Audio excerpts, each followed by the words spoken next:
PCNU Bicara menginspirasi dengan karya dan cinta. Assalamualaikum warahmatullahi wabarakatuh. Selamat datang di channel YouTube PCNU Jombang, sebuah channel yang menghadirkan wawasan dan hazanah ke-NU-an di Kabupaten Jombang dan semuanya.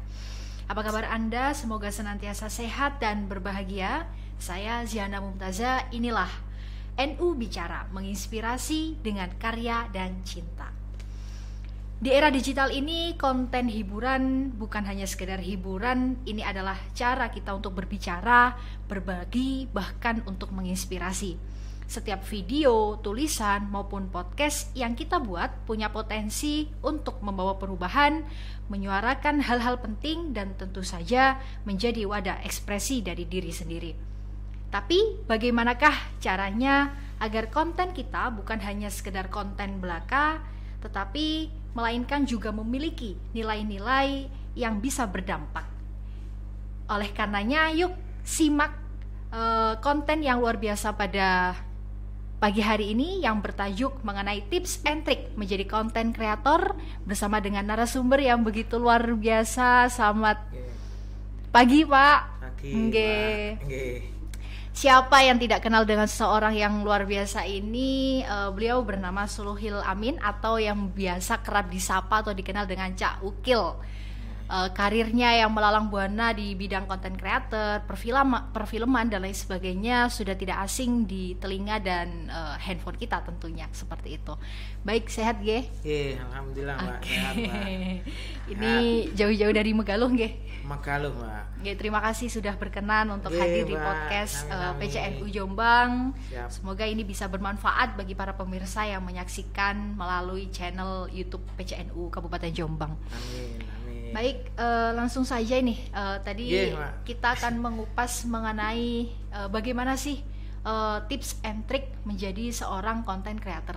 Nah, sebelum mengarah ke sana, ini kulo kepo nih sama perjalanan dan pengalaman jenengan ini, kira-kira awal pertama kali menerjuni di bidang seperti ini seperti apa? Mungkin bisa diceritakan sedikit. Saya dasarnya teater Mbak. Saya ikut teater di salah satu kampus di Jombang. Saya ikut teater sampai sekarang pun saya masih belajar teater. Terus dulu Jombang ada TV, RCTV, TV Jombang Vian. RCTV sudah tidak ada kan. Lah saya mulai belajar komedi di RCTV. Yang ngajari saya kali pertama itu namanya Cak Sarip Abioso. Beliau itu santri Ngalah Pasuruan, Yai Soleh. Beliau komedi akademi Abioso itu juara 3 Indosiar 2014 yang ngajari saya di situ. Terus itu 2018 saya bantu di Tebuireng bikin film. Oh, yang produksi film itu. Film ada 2 film, tapi yang film terbesar itu Jejak Langkah Dua Ulama, perjalanan antara Hadratus Syekh Hasyim Asy'ari pendiri NU dan Kiai Ahmad Dahlan pendiri Muhammadiyah. Saya di situ. Terus yang punya BBS TV itu Yai Kikin. Yai Kikin itu yang sekarang jadi pengasuh dan ketua PWNU. Lah, saya ikut casting, waktu disuruh ikut casting di BBS TV Surabaya. Terus saya keterima, ada program pengadilan rakyat paling.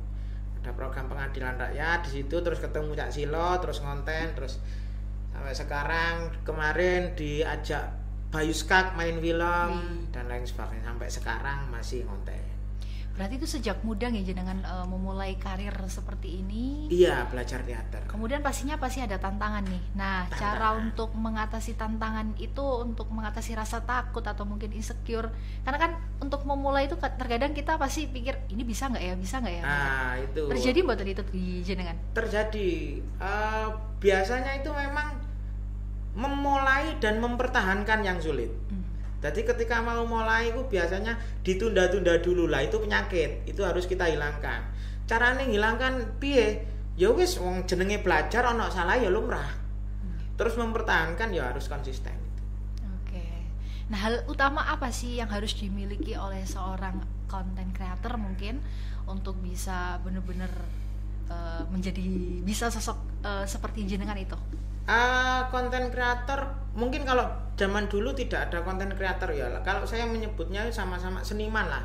Lah, seniman sendiri itu harus peka dalam hal apapun. Jadi terkadang seorang konten kreator atau seniman lah atau apapun itu biasanya terlalu jauh memikirkan ide. Padahal di sekeliling kita itu banyak loh ide yang bisa kita create dan kita jadikan sebuah karya. Kadang seperti itu. Wah, itu luar biasa sekali ini. Berarti sudah lama juga jenengan berkecimpung dan menerjuni di bidang ini, dimulai dari masa muda, kemudian dari kuliah berarti nggih? Dari kuliah dan dari seni teater. Kemudian tidak memanfaatkan kesempatan yang datang untuk betul. Langsung. Tidak dilewatkan. Begitu ada casing ikut terkenal sampai sekarang. Alhamdulillah. Iya, sampai syuting sama Bayu Skak itu nggih? Ya, Bayu Skak. Iya, tadi saya sempat ngobrol dengan Ibu nggih. Katanya mau ada film yang mau launching gitu nggih dengan para artis-artis ibu kota itu. Filmnya Mas Bayu layar lebar judulnya Cocote Tonggo. Wih, itu luar biasa itu. Saya juga ikut di itu. Saya juga main. Iya, kalau udah digarap sama Bayu Skak sepertinya akan booming juga itu. Insyaallah, seperti Sekawan Limo yang dulu itu. Iya, Sekawan Limo. Betul. Booming. Baik, untuk berikutnya bagaimana sih Cak untuk menemukan sebuah topik nih? Karena kan kayak jenengan nih sudah tercitra dalam sebuah konten digital itu seseorang yang suka melawak, yang lucu, yang menanggapi sesuatu dengan santai tapi serius kayak gitu. Nah, itu bagaimana itu untuk mencitrakan diri seperti itu? Kalau saya itu tidak pernah pencitraan apapun ya. Yang penting saya pengen jadi diri saya sendiri. Jadi kalau saya membuat konten itu pesen dari Yai Solah, almarhum Yai Solahuddin Wahid Tebuireng itu kalau bikin tontonan ya harus ada tuntunannya meskipun sedikit. Lah itu yang saya pegang. Jadi saya pegang prinsip itu dan lek gawe konten yo piye carane kudu ana tuntunane masih sithik. Gitulah. Untuk mencari ide-ide, makanya awal tadi saya ngomong bahwasanya seniman harus peka terhadap apapun lingkungan di sekitar kita. Karena saya komedi Mbak Yo. Pernah saya buat konten gini dan rame.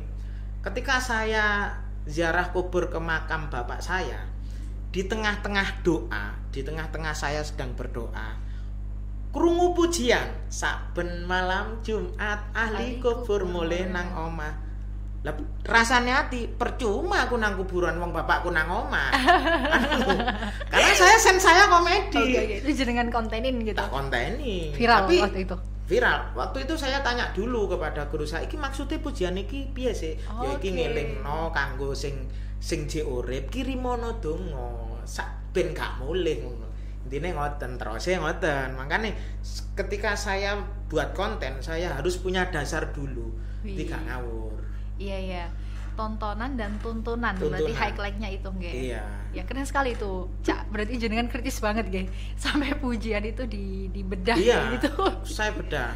Bahkan ketika saya bikin konten sendiri sama istri saya yang saya ngomong wong wedok gak masuk akal, perempuan itu gak masuk akal dan lain sebagainya. Sebelum saya membuat konten, saya riset dulu, membaca sejarah perempuan itu seperti apa. Keren. Sampai penciptaan pertama perempuan itu adalah Ibu Hawa, ya kan? Ketika Nabi Adam di surga, diciptakan Allah di surga, langsung di ultimatum sama Allah, "Adam, kamu boleh menikmati fasilitas yang ada di surga kecuali buah kuldi."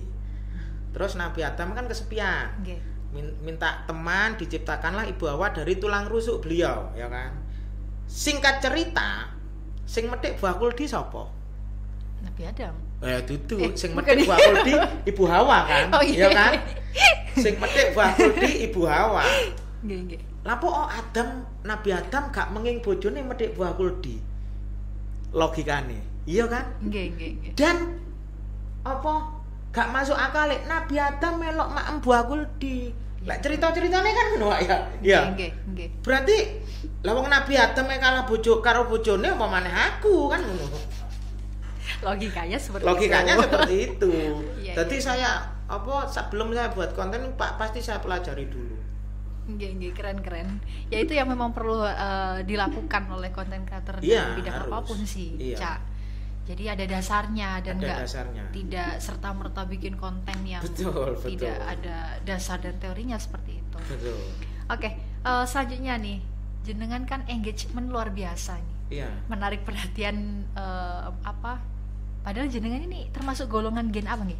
Gen Z atau di atas Gen Z? Di atas, saya kelas 86. Berarti termasuk golongan gen milenial. Nah, tapi kan penikmat dari konten jenengan ini bukan dari golongan milenial saja, bahkan di atas milenial, Gen X, apalagi di golongan kula nih Gen Z kayak gitu. Itu semua juga jadi salah satu penontonnya jenengan kayak nonton. Nah, itu gimana sih cara menarik perhatian dari semua kalangan generasi seperti itu?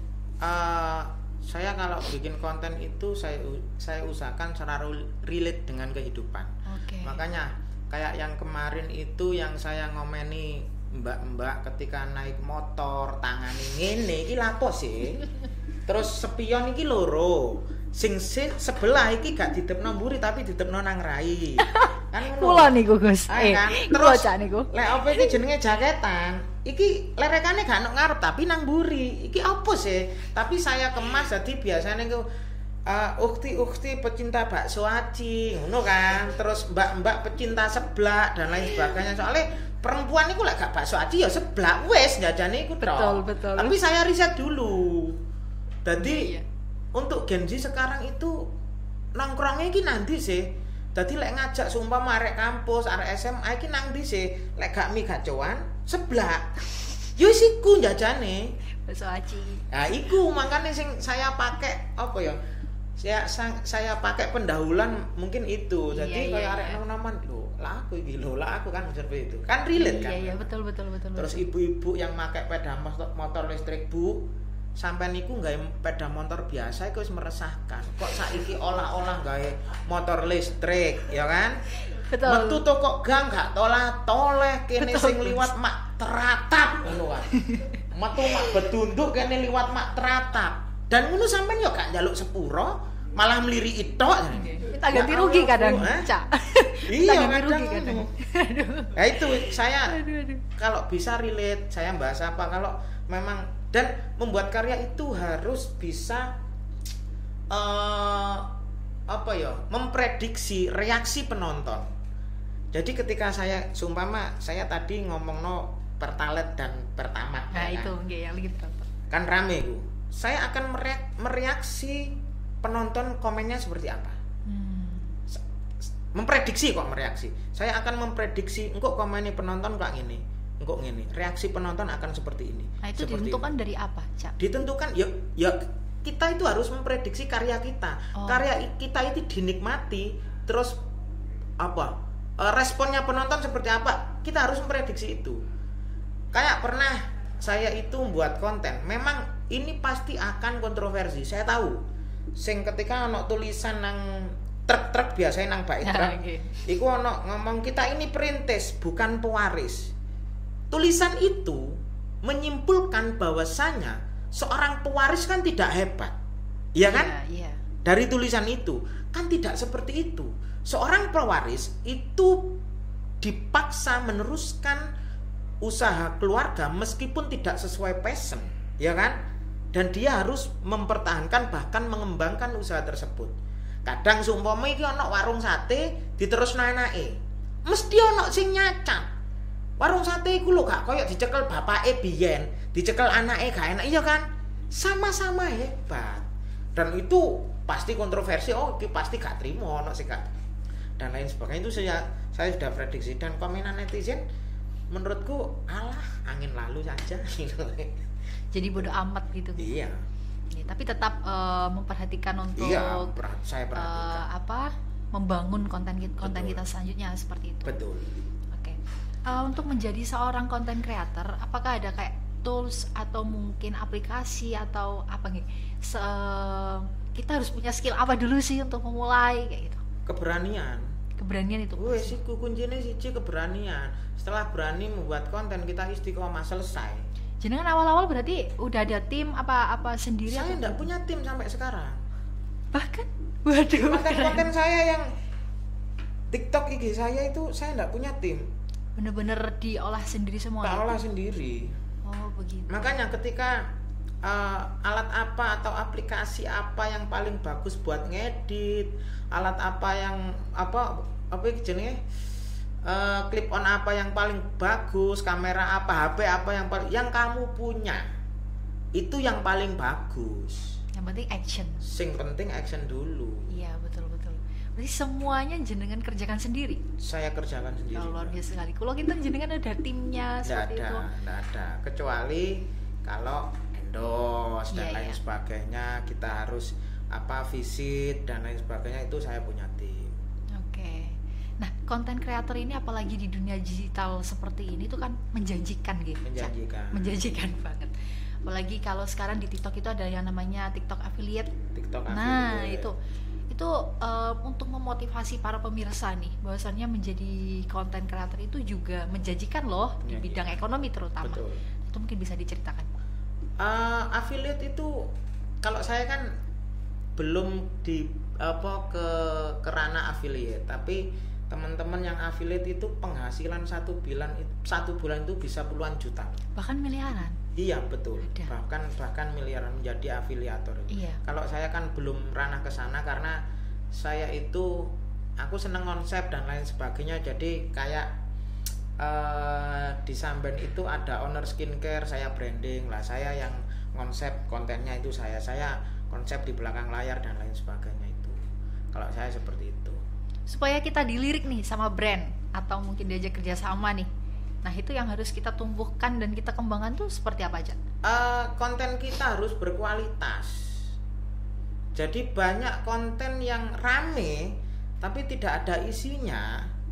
Jadi ketika brand mau meng-hire, mikir-mikir. Ketika saya meng-hire si A, konten kreator si A, tapi konten kreatornya seperti ini, lah dikhawatirkan itu akan menurunkan brand juga. Makanya harus berkualitas. Kayak sekarang kemarin saya bahas guru PAUD, ya kan? Pernah bahas guru PAUD, bahwasanya guru PAUD itu adalah guru yang tidak ada masa depannya karena pendidikan non formal dan lain sebagainya. Saya menyemangati guru PAUD. Saya diundang guru-guru PAUD di Malang, di Kediri, Mojokerto gitu. Jadi isi konten itu penting juga untuk menarik engagement. Betul. Dan brand-brand mungkin ya, yang tentunya bisa membawa kita untuk lebih menghasilkan juga. Betul. Seperti itu. Oke Cak, selanjutnya nih ada mboten yang kayak apa ya, kesalahan umum yang sering dilakukan konten kreator pemula ketika dia itu mau memulai karir. Nah itu seperti apa itu? Biasanya itu konten kreator awal-awal itu mentalnya yang kurang. Mulai ngonten, penontonnya sidik. Biasanya terus putus asa. Rata-rata seperti itu, rata-rata. Padahal mungkin orang-orang pada umumnya itu biasanya kan melihat sosok itu yang sekarang, tidak tahu prosesnya dulu seperti apa, iya kan? Betul. Jadi biasanya iku lek ngonten terus viewer sithik, sing delok gak enek dan lain sebagainya, iku terus nyerah. Ya, itu permasalahan utama di konten kreator ini seperti itu. Padahal butuh konsistensinya. Butuh konsistensi. Iya, isi komanya itu yang perlu banget. Kemudian ketika kita hubungkan dengan NU nih. NU itu kan ada banyak banom. Betul. Kemudian ada banyak organisasi. Betul. Ada banyak orang-orang SDM di dalamnya. Terkadang konten NU itu melulu tentang itu saja misalnya. Nah, kadang juga kurang menarik buat warga Nahdliyin sendiri. Nah, ini bagaimana sih tips and triknya untuk para konten kreator di kalangan Nahdlatul Ulama itu agar bisa menggait semua generasi seperti itu. Nah, itu bagaimana tipsnya? Ya, harus rilis dengan zaman, Mbak. Karena sekarang perkembangan zaman itu ya ojo ketika mung konten-kontennya wong NU ya ayyuhalladzina amanu. Betul. Atau tahlilan. Terus ngejak tahlilan tibaan gak ngono saiki erane pisan. Iya, benar. Jadi mengajak itu koyok-koyok gak ngajak ngono lho. Iya, betul. Rata-rata ngono konten-kontene. Dadi alah wis. Hai orang-orang yang beriman. Waduh. Terus guyonan lawas yang tidak beriman tidak hai ngono. Nggih.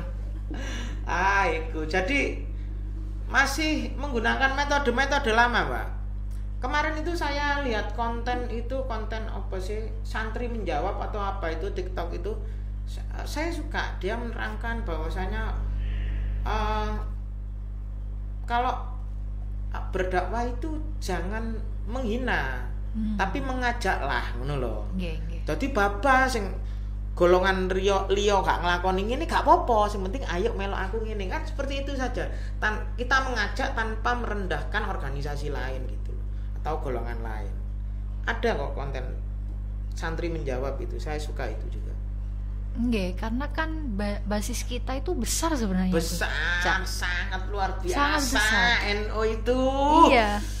Apalagi terbesar juga sedunia ini organisasi Islam terbesar di dunia itu NO. Tapi kan kalau tidak ada yang di dunia digital ini, seumpama kita itu vakum ataupun menjadi minoritas seperti itu, ya kita sama aja kayak nggak ada. Ya sekarang memang sudah minoritas di dunia digital minoritas. Eman banget ngonten kan? Iya Bang. Nggak eman banget. Kan ada istilah itu. Aku bikin story maka aku ada, begitu kan? Betul. Nah untuk acara-acara ke-NU-an atau di Banom manapun seharusnya kan mulai membiasakan untuk semua dikontenin, untuk semua diberitahukan lewat media sosial itu perlu. Jadi dipaksa, terpaksa dan terbiasa.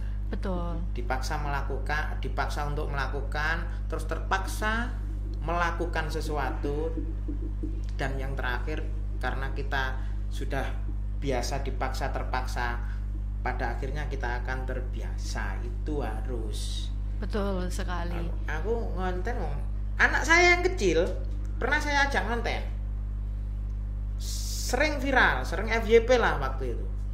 Lah kan masih TK.